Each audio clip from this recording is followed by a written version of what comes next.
आगे बढ़ेंगे। पाकिस्तान की शहबाज शरीफ सरकार ने बांग्लादेश के प्रधानमंत्री तारिक उर रहमान को इस्लामाबाद आने का न्योता दिया है। पाकिस्तान की ओर से तारिक के शपथ ग्रहण में शामिल हुए शहबाज शरीफ के मंत्री एहसान इकबाल चौधरी ने जानकारी दी। पाकिस्तान के फेडरल मिनिस्टर एहसान इकबाल ने कहा कि तारिक रहमान को आपसी सहमति से तय तारीख पर पाकिस्तान आने का ऑफिशियल इन्विटेशन दे दिया गया है।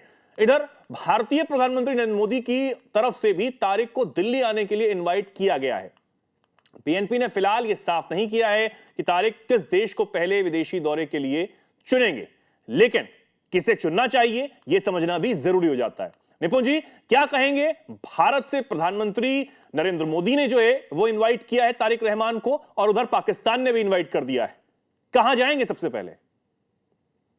देखिए, ये तो खुद बांग्लादेश ही तय करेगा, बांग्लादेश की प्रेसिडेंट गवर्नमेंट तय करेगी। लेकिन एक कहते हैं ना, एक ऑफिशियल या औपचारिकता होती है।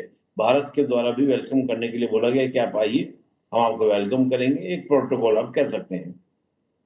अब मुझे लगता है कि जो तारीख है वो भारत को ही क्या करेंगे, प्राथमिकता देंगे। ये कुछ कुछ वैसा ही है जैसा हो सकता है कि थोड़ा बहुत भारत के साथ बार्गेनिंग अपना पॉइंट बनाने के लिए। देखिए है क्या, मैं एक छोटा सा आपको कंपेयर करूंगा, सबको चीज एकदम क्लियर हो जाएगी आपके दर्शकों को भी। जब मालदीव में चुनाव हुए थे तो मोइजू जो थे वो एंटी इंडिया कैंपेनिंग चलाकर पावर में आए थे। एक्चुअली इस पूरे डिवीजन के अंदर आप देखेंगे जितने छोटे छोटे देश हैं वो हर बात के लिए भारत को जिम्मेदार ठहराते हैं कि हम तरक्की क्यों नहीं कर पाए, क्योंकि भारत ने करने नहीं दी। चाहे वो मालदीव हो चाहे वो बांग्लादेश हो, हर स्थिति में भारत को वो क्या करते हैं। तो तारिक अनवर पावर में आ गए उसी तरह के इमोशंस का लाभ उठाकर। अब यहाँ पर क्या है कि जो मोइजू ने किया कि लाभ उठाकर आ तो गए और भारत के साथ बार्गेनिंग पॉइंट बनाकर क्या किया, अपने अकॉर्डिंग कई सारी डील भारत के साथ कर ली जिससे मालदीव को फायदा हुआ। तो बांग्लादेश के तारिक अनवर भी ये चाहेंगे कि ज्यादा से ज्यादा मेरे को क्या होना चाहिए, फायदा होना चाहिए, बांग्लादेश को फायदा होना चाहिए, ताकि कल को मैं जनता के सामने दिखा सकूं देखो आपने मुझे चुना तो मैंने भारत से की डील ला कर दे दी। तो वो भारत के साथ कहीं ना कहीं प्रेशर पॉलिटिक्स को खेलेंगे। एक अच्छे मित्र बनने से पहले प्रेशर पॉलिटिक्स बनाने का प्रयास करेंगे। और भारत के साथ भी एक बड़ी दिक्कत क्या है, भारत की फॉरेन पॉलिसी आराम से इन सब देशों को टैकल कर ले, लेकिन दिक्कत हमारे यहाँ क्या होता है, विपक्ष एकदम खड़ा हो जाता है कि भारत की फॉरेन पॉलिसी फेल हो गई, फेल हो गई, फेल हो गई।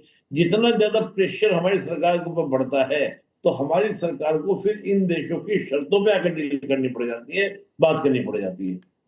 तो ये एक पॉलिटिक्स है। अब इसमें मुझे लगता है कि अगर तारिक लगता है कि भारत के साथ में मुझे आगे बढ़ना है तो भारत को पहले चूज करेंगे, लेकिन अगर वो सोचते हैं कि मुझे प्रेशर पॉलिटिक्स खेलनी है भारत के साथ में तो वो फिर पाकिस्तान की ओर बढ़ेंगे।